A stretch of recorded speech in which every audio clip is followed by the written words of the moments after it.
Why does it seem like everybody likes this movie except me? I'm going to make this a little bit short because this movie was underwhelming, in my opinion.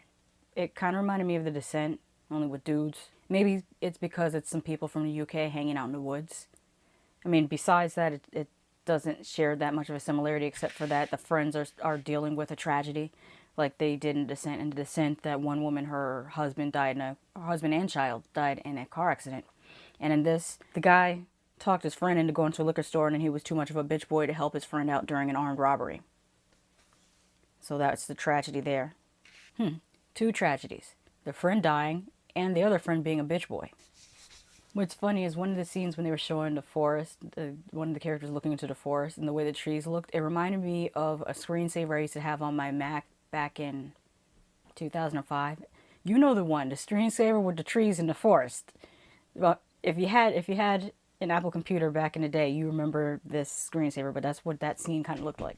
A lot of this movie was very WTF. You had nightmares, creatures, naked people, evil backwoods people. It's like it's doing too much. Like it doesn't know what it wants to be. One minute you feel like this is The Descent. The next minute you feel like this is a Wicker Man. The next minute you feel like this is the Blair Witch. Like, make up your mind what type of movie you want to be. Do you want to be a creature in the woods movie? Do you want to be a cult movie? Do you want to be a is it all in his head movie?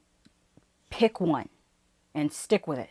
Some stuff happens with these dudes, and then they encounter the weird people in the woods who say that they worship this tree god, and they worship him because they never have to feel pain, and they get to never age or experience death.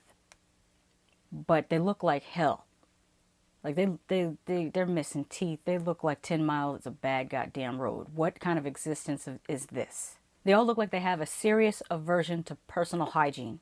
That being said, this movie wasn't all bad. There was some good imagery. There's a scene where one of the characters goes upstairs in the house, and this room is super creepy, and the inhabitants of the room look really, really creepy. The different things that are in that room. I thought that was really well done. Some of the scenes in the forest were very well done.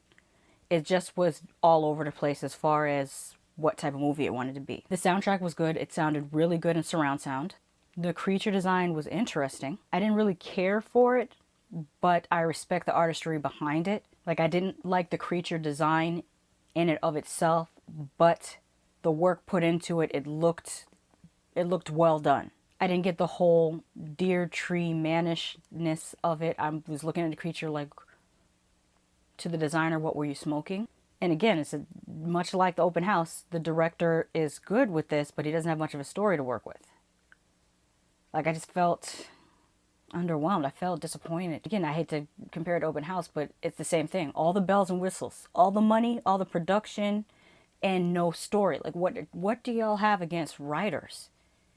Just hire good writers. If you want to pay all this money and you want to have the best sound and the best effects and the best locations, but you don't want to pay a screenwriter, that's my issue.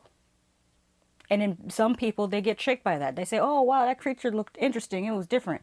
Or they say, oh, wow, that was gory. This must be an excellent movie. No, you had no story there. And the characters, oh my God, were they annoying. They were the most annoying group of friends ever. Like, that's another thing. Make your protagonist someone wants to watch for an hour and a half. I didn't want to watch these guys for an hour and a half. I didn't like them, and they're ugly. I mean, sorry to say that's kind of mean, but, you know, give me something to look at. Jeez. Anyways, that's what I thought of The Ritual. I know I'm probably the only person because it seems that all the other reviewers love The Ritual, or either they're getting a check that I'm not. But, like I always say, just because I love something doesn't mean you won't hate it. Just because I hate something doesn't mean you won't like it. Did you see The Ritual on Netflix? What did you think of it? Is it overrated or what?